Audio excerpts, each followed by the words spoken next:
관한 이야기 한 가지 더 하면 1477차 그레이스입니다. 전복이 됐습니다. 아침에 어느 집사님이 차를 몰고 범물동에서 이 경산에서 조영기라고 지금 서울에 있는 친구인데 그 친구 천재입니다. 천재 중에 천재입니다. 최중증 1급 장애지만 연봉이 한 지금 7, 8천 정도 받는 초중증 장애입니다. 서울에 있습니다. 그 친구들과 함께 태워오다가 여기 염색공단에서 차가 전복이 됐습니다.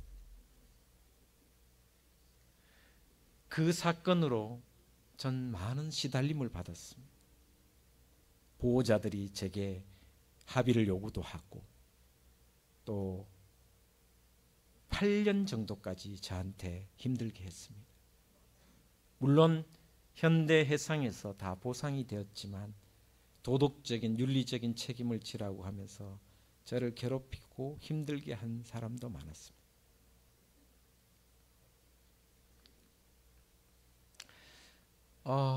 사건 사고는 수없이 많은데 다 할 수는 없고 2년 전에 우리가 여기 에어컨이나 이렇게 이것을 냉난방기로 다 바꿨습니다. 냉풍도 되고 냉방도 되고 난방도 되고. 제가 2년 전에 부엌에 에어컨을 뗄 때 많이 울었습니다. 그 에어컨에 대한 사연을 여러분 잘 모르셔서 그 에어컨이 내리는 날 제가 같이 있었습니다. 그 에어컨은 1995년 범물동에서 첫 헌물을 드린 백종호 집사가 우체국 첫 출근해서 첫 달 월급이 68만 원인가 받았을 것입니다. 20만 원 더 얹어서 자기 용돈 20만 원을 더 얹어서 88만 원을 주고 에어컨을 샀습니다. 그 에어컨이 내려지는 순간 제가 감사와 아쉬움과 고마움과 모든 것, 거기에 감격과 감사도 같이 눈물을 흘렸습니다. 그것뿐입니까? 서재에서 우리 교회가 이곳으로 나올 때 많은 사람들의 눈물과 기도와 헌신이 있어서 왔습니다. 이제 곧 이 방송 장비도 교체를 하는데 또 헌금을 해주신 분들이 너무 감사하기도 하고 또 고맙기도 해서 어젯밤에 제가 꼬박 이 32년을 돌아보면서 모든 사건들을 다 기억은 못했지만 수없는 사건들과 수없는 이야기들을 머리로 떠올렸습니다. 힘든 일만 있었던 건 또 아닙니다. 기쁜 일들 참 많았습니다. 제가 이제 가장 기쁜 날이 언제냐고 물어보시면 물론 한 영혼이 교회 오는 그때가 가장 기쁩니다. 그러나 가장 잘한 일이 뭐냐라고 물으면 서재에서 일로 옮긴 일과 리프트 버스를 구입할 때가 가장 행복했습니다. 힘들었고 지치고 때로는 이 서재에서 여기 옮기면서 물질적으로도 굉장히 힘들었지만 여전히 우리가 빚더미에 앉아있고 아직도 제가 빚진 자로 제 평생 소원이 빚 없이 살아가는 게 제 소원입니다. 둥지교회가 빚 없이 한번 살아보는 게 제 기도 제목이고 소원입니다. 그런 날이 반드시 은퇴 전에 오리라고 저는 확신합니다. 그것뿐입니까? 32년을 돌아봤는데 제가 작년 한 해가 가장 부흥한 해였습니다. 26명이 등록했습니다. 왜 하나님은 이렇게 부흥시켜 주신지 전 지금도 알 수 없습니다. 제가 지난주 중에 어느 장로님하고 밥 먹으면서 하나님이 나를 너무 사랑해서 그랬었나 보다 이렇게 말 고백했지만 지금도 이해가 되지 않습니다. 왜 하나님은 32년 목회 가운데 작년에 가장 많은 새 가족이 오게 하셨을까?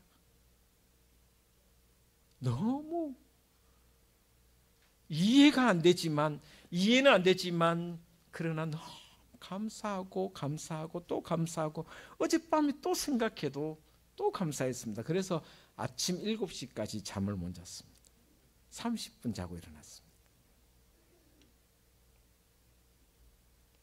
그래서 하나님이 우리 사랑하시는구나라는 생각이 들었어요. 이 아침에 제가 본문 이야기를 다 준비해서 수십 번 준비했습니다. 여러분 설교 준비하는 게 저는 설교하는 거는 너무 쉽습니다. 설교 준비하는 게 참 어렵습니다.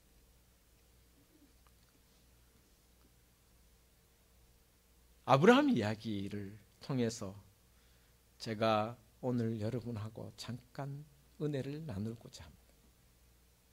자, 아브라함은 믿음의 길을 떠났습니다. 하나님의 음성을 듣고 오직 하나님의 약속만 믿고 떠났습니다.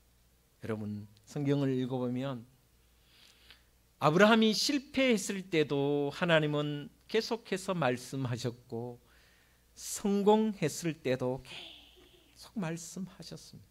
그래서 창세기 12장부터 아브라함의 시대가 끝나는 날까지 계속 보면 하나님이 말씀하시되 라는 단어가 계속해서 나옵니다.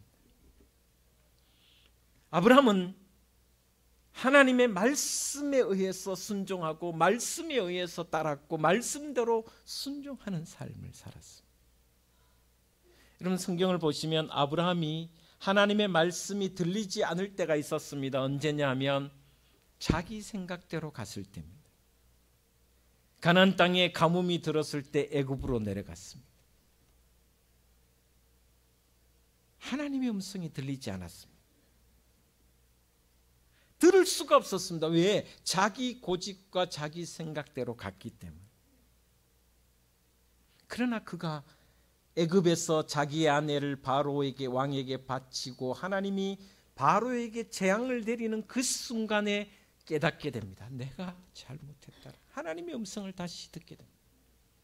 그래서 다시 신앙을 회복합니다. 하나님이 말씀하시는 것을 다시 듣기 시작합니다. 똑같이 아비멜렉에게 두 번째 다시 아내를 누이라고 하고 바칩니다. 그때도 하나님의 음성이 들리지 않습니다. 여러분 아브라함이 자식이 없을 때 사라의 몸종이었던 하갈을 취하고 이스마엘을 낳았습니다. 너무너무 기뻐했습니다. 생각해 보시면 자식 없는 집안에 자식이 태어나면 한량없이 기쁩니다. 눈에 내어도 안 아픕니다. 그런데 이스마엘을 낳고 가정에 혼란이 닥치기 시작합니다. 아내인 사라와 하갈이 다투고 하루다 멀다 하고 싸우고 지지고 볶고 싸우고 지지고 볶고 전쟁 같은 가정이 되었습니다.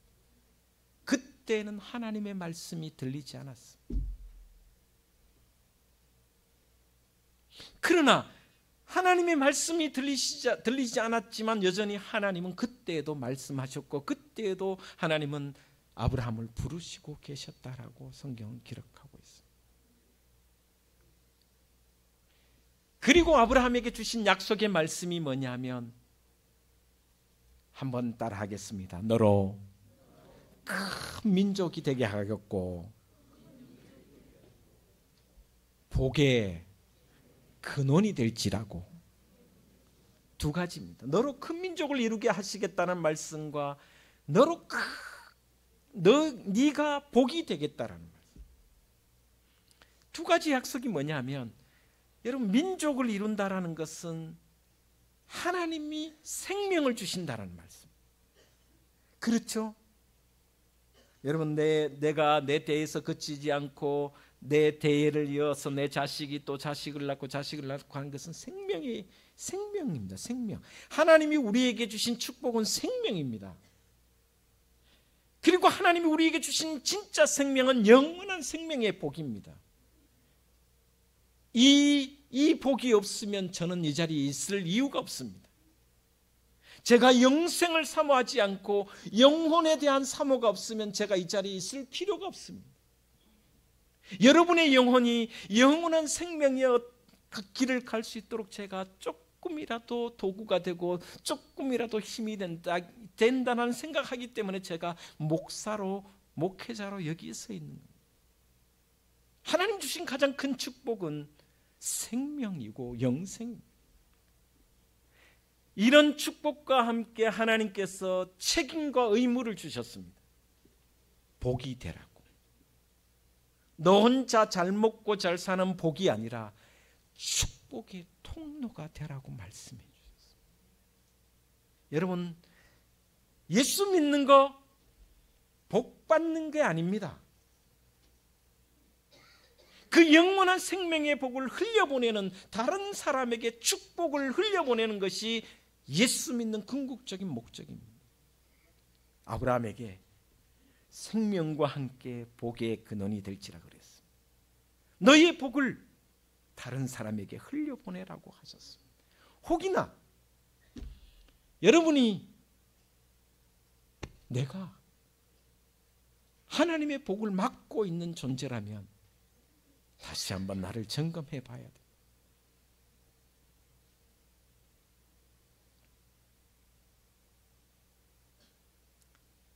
아브라함은 이 사명을 잘 감당했습니다. 때로는 실패하기도 했고 때로는 정말 못난 모습도 보였지만, 그러나 그럼에도 불구하고 놀라운 순종으로 끝내 축복의 통로가 되었습니다. 저는 여러분의 신앙에 좌우명이 있다면 무엇이라고 묻고 싶습니다. 여러분에게는 신앙에서 좌우명이 뭡니까? 인생 좌우명 말고 신앙의 좌우명. 복의 근원이 될지라. 복의 근원이 될지라. 그러면서 너를 축복하는 자를 내가 축복하고 너를 저주하는 자를 내가 저주하리라. 하나님 참, 너를 축복하는 자를 내가 축복하고 너를 저주하는 자를 내가 저주하겠다. 얼마나 위로가 되고 힘이 되는 말씀인지 모릅니다. 너를 저주하면, 너를 힘들게 하면, 너에게 아픔을 주면 내가 갚아주겠다고 말씀하십니다. 여러분, 가룟 유다를 한번 생각해 보십시오. 예수님의 제자 가룟 유다. 뭐라고 말씀하신지 아닙니까? 성경에 너는 태어나지 않았으면 좋았을 것을, 이렇게 성경 기록하고 있습니다.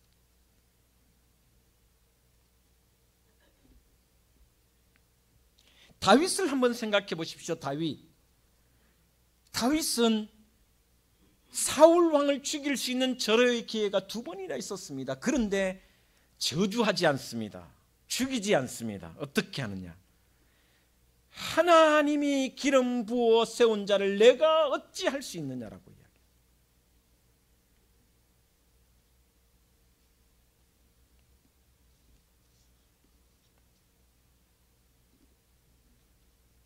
여러분, 성경을 보시면 조금 전에도 말씀드렸지만 아브라함이 애굽으로 갔을 때, 가뭄이 들어 애굽으로 갔을 때 하나님의 말씀을 듣지도 못했습니다.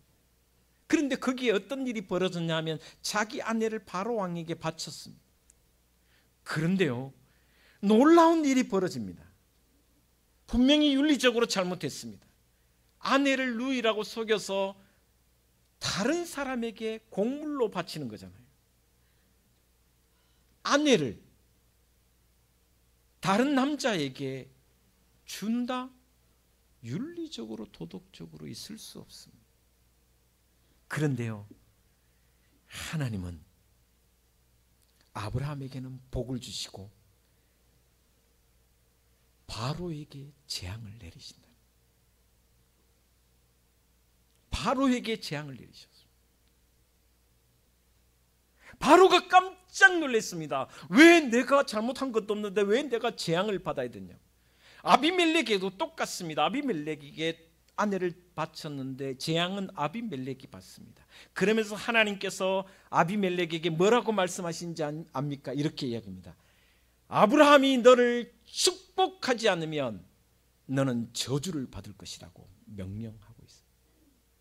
무서운 말씀이잖아요.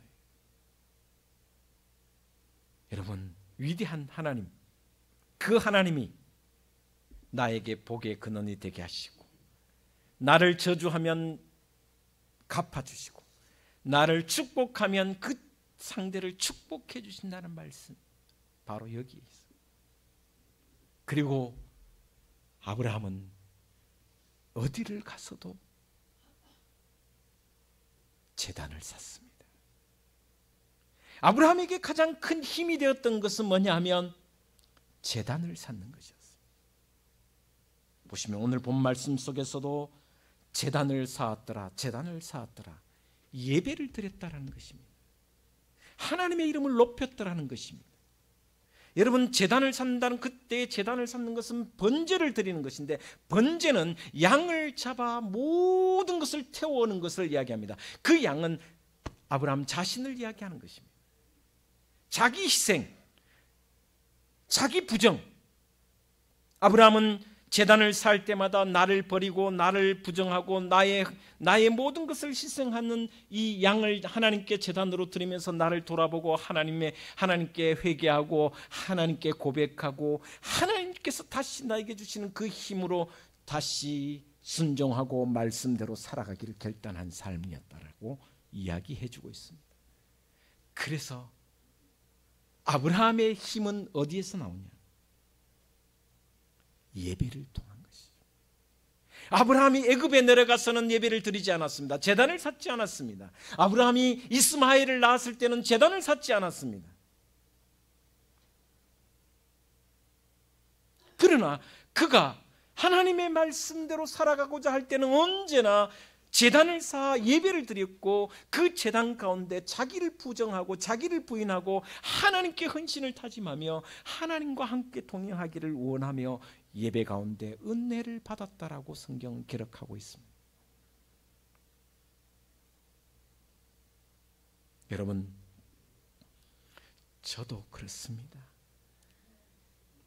제가 힘들고 지치고 수많은 32년을 돌아가면서 가장 힘들었을 그때에도 하나님이 제게 힘을 주신 것은 예배와 기도와 말씀이라는 거죠. 제 스스로 돌아봐도 제 스스로가 실족게 한 사람도 있다라는 생각을 합니다. 저를 통하여 제 때문에 실족한 사람도 있다라는 고백을 합니다. 그러나 또 돌아보면 저를 통하여 하나님을 만난 사람도 참 많습니다. 실패할 그때에 제가 너무나도 인간적이었다라는 생각을 많이 합니다. 간증 하나 하고 오늘은 조금 늦게 맞춰도 이해해 주시면 좋겠습니다. 1995년 9월 하람이가 태어나기 3달 전이었습니다. 2달 반 전이었나? 생일도 지금 가물가물하네. 여러분, 하람이를 가졌을 때 일주일간 저는 라면을 먹고 살은 적도 있습니다. 저는 힘들지 않았습니다. 뱃속에 있는 하람이가 일주일간 라면을 먹었습니다. 아무도 이야기 안 합니다.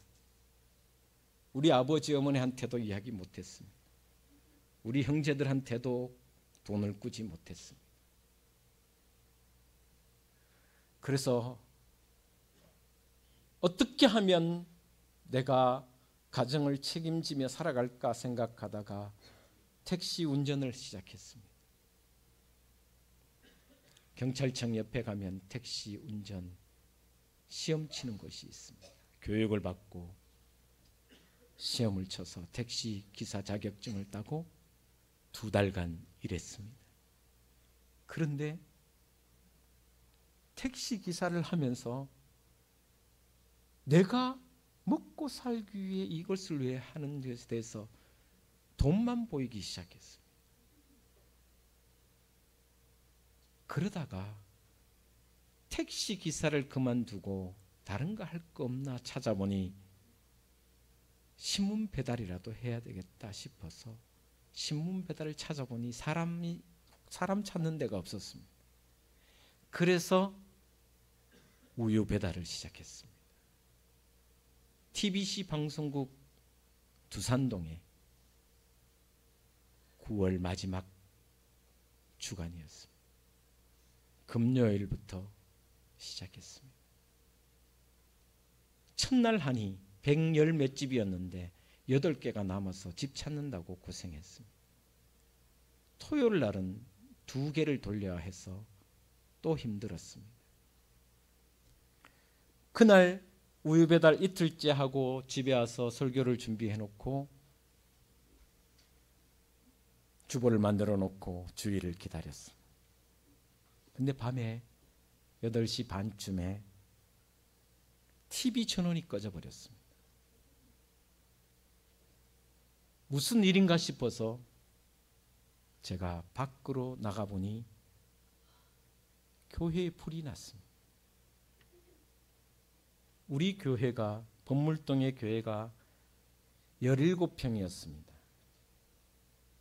방, 부엌, 홀까지 다 합쳐서 17평이었는데 홀이 몇 평이었냐면 9평 반 정도 됐습니다.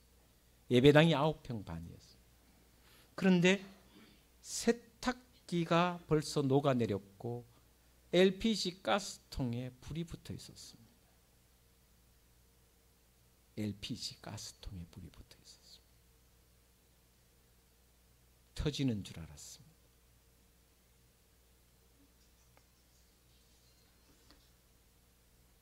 너무 놀라 불이야 하는데 3층에 집주인 며느리 가정이 살고 있었는데 밑에 매트리스를 깔아달라고 뛰어내리겠다고. 우리 집에 매트리스가 없었습니다. 딸랑 이불 하나밖에 없었습니다. 2층의 사람도 그 불길의 계단을 그 가스 불길이 계단을 휘감고 있었기 때문에 내려오지를 못했습니다. 근데 저는 그 가스통을 잠그기 위해서 그 뜨거운데 잠그려고 했더니 잠겨지지가 이미 녹아버렸습니다. 한 20분 후에 소방차가 왔습니다. 불을 다 껐습니다. 다행히 사람도 다치지 않았고 예배당은 거의 물바다가 되었고 제가 살림에 좀 보탬이 되고자 우유 배달을 시작했는데 이틀 만에 이 사건이 벌어졌습니다. 나중에 수리비가 1680만 원이 나왔습니다. 소방관 아저씨가 다 불을 끄고 가면서 세탁기에서 불났네요 이렇게 말해버렸습니다. 그 말은 세탁기 주인인 네가 책임져라 이 말이었습니다. 주인이 그 말을 놓치지 않고 화재 감식반을 월요일 날 불렀습니다. 화재 감식반이 그 당시에 대구에 4명이 있었습니다. 전문 감식 4명 중에 2명이 와서 1시간 동안 하얀 면장갑을 5컬레 정도 사용을 하고 벗고 하면서 철저하게 조사를 했습니다. 그리고 난 뒤에 주인과 저와 삼성전자 직원과 하는 사람들이 16명 정도 있었는데 13명 정도인가 정확하게 기억나지 않습니다. 그 화재 감식반이 이렇게 말했습니다. 누가 지나가다가 담배꽁초를 던져서 발화되었고 세탁기가 녹았고 가스통에 불이 붙어 이렇게 되었습니다. 세탁기 주인의 죄는 벗었습니다. 주인이 그 모든 것을 고쳤습니다. 제가 1680만 원은 내지 않았습니다. 그러나 생각해 보니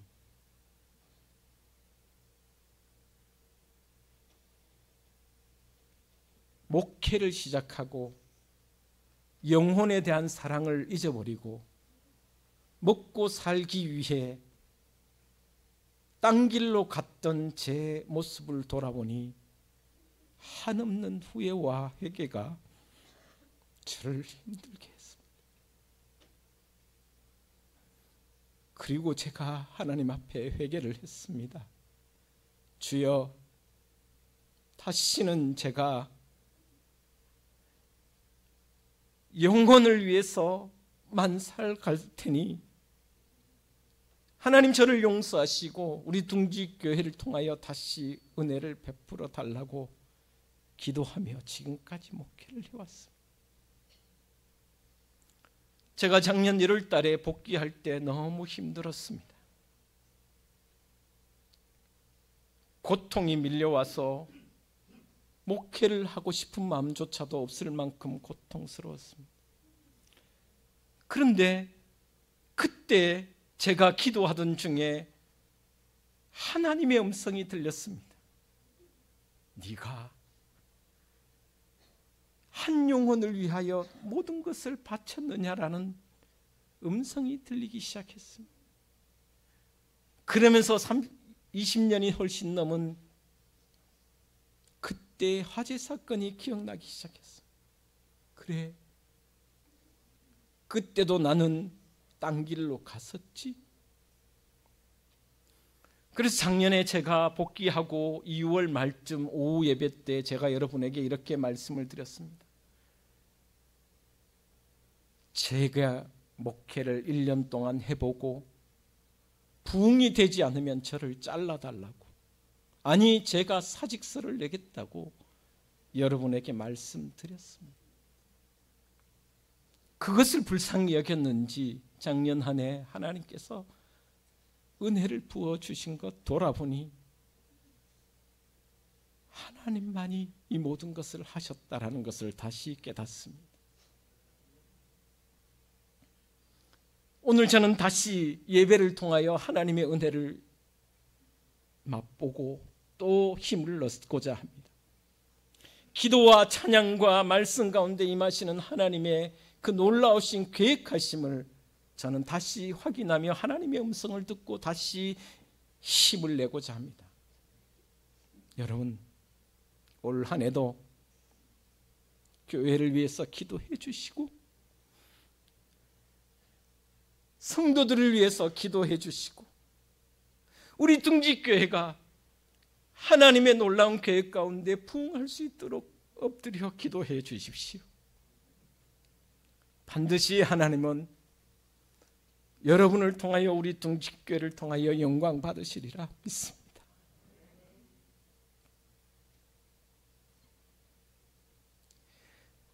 예배를 중히 여기십시오. 기도를 하십시오. 말씀 속에 역사하시는 하나님을 만나십시오. 그리고 힘을 내십시오.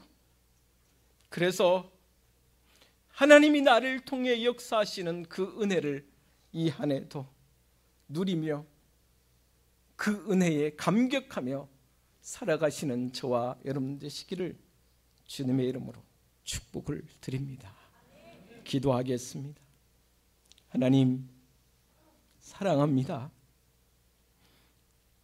하나님 감사합니다. 모든 것이 하나님의 은혜이며 모든 것이 하나님의 섭리임을 감사드립니다.